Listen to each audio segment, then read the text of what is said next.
Aloha, Lisi here from journeytofitness.com, your posture and pain coach. Today we're going to continue on with the lower back. I did 3 videos in the past that talks about areas to roll and stretch. And if you still have a discomfort, you're going to roll out this area that we're going to do today, which is your front hip, the psoas. We sit all day long, these muscles gets really tight and they can really affect your lower back because it pulls your pelvis forward. So what you're gonna do is you're gonna grab a softball. Softballs are better because they're bigger and they're harder and they can get into this crease that is much more deeper to get into because the muscle's way down into the thigh bone. But if you don't have softball, start off with 2 tennis balls and see how you feel.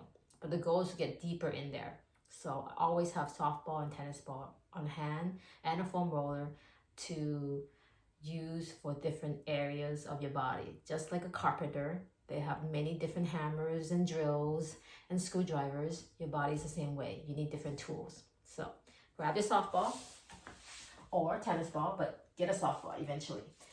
Tuck it onto that front hip where the crease is. Then you're gonna bend the opposite knee and go into your elbow. Now, if this is too painful, just relax into your forearm. You can do that and just breathe. Find the level that works for you, okay? And if it's not too bad, you can kind of wiggle those hips and that will sink into the ball a little deeper. Again, you always hear me say this, find your level 6, 7. 5, anything under 5, start moving, start exploring. Anything above a 7, stay there. Just breathe and give into the ball. Calm the system down calm your central nervous system down by deep breath in and out. It takes 2 to 5 minutes for the tissue to let go, okay? You want to be just relax, give into the ball and mindfully move, okay? Again, if you're under 5, you can start doing some little tiny movement like wiggle or bend the knee, extend the knee. There's no right or wrong, but always be slow and mindful and curious and start moving. You can even come up into your forearms.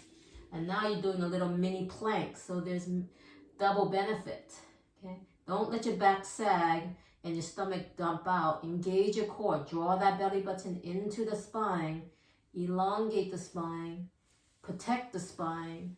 And start rolling and look for the next hot spot. There's lots of hot spots because we sit so much. Sitting is the new smoking. Okay? So that's the area you want to do. And you can even unbend the right leg and start moving the left leg out. The more you roll, the more you start knowing what you need and start moving in different direction to see what works best.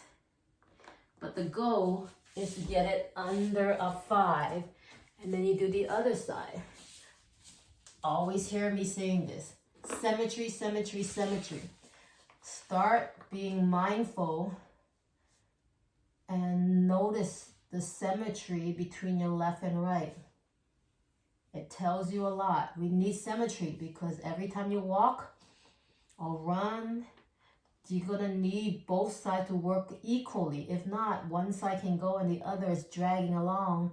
That's when we overuse and stress the opposite muscle, while the other muscle that's overworked is going to get beat up. And then they're going to have a problem. So it's constantly being aware of your symmetry between your left and your right. So for the longest time, I had issues myself because of the way I was sitting. I would sit with my left knee up all the time, creating tightness on my left hip. Then I would always change and cross my right leg over my left, which tweaks my back. So all these little habits adds up as the years goes by. So being aware of your posture and your sitting habits, I'm going to switch again, all matters.